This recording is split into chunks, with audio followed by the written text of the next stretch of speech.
So welcome back to the gear head. आज हमारे पास है एक R15 VVA। तो इसकी इशू ये है कि इसका chain set completely dry up हो चुका है, जिसकी वजह से मेरे एक फ्रेंड को बहुत ज़्यादा दिक्कत आ रही है इसको चलाने में, मतलब चेन नॉइज़ कर रही है। तो इशू को रिजॉल्व करने का एक ही तरीका है, चेन सेट को साफ़ करना है और स्प्रे करना है अच्छे से। तो जैसे ही वो हो जाता है उसके बाद मैं दिखाता हूँ कि रिज़ल्ट क्या है।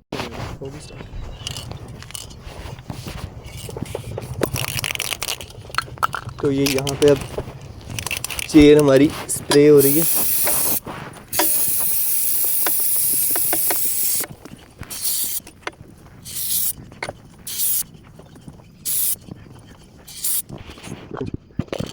तो पहले में और अब में आप डिफरेंस देख सकते हैं, छोटे से मार्क्स वो रह जाते हैं, बट WD-40 यूज़ करके आप उनको भी रिमूव कर सकते हैं। जैसे ये मार्क यहाँ पे रहा हुआ है, तो वैसे आप WD-40 यूज़ करके थोड़ी देर के लिए रेस्ट करने के लिए रखते हैं उसको 15 मिनट, और फिर उसके बाद फिर से साफ़ करके चेन स्प्रे करें, तो उसके बाद आपकी बाइक बिल्कुल रेडी टू यूज़ हो जाएगी।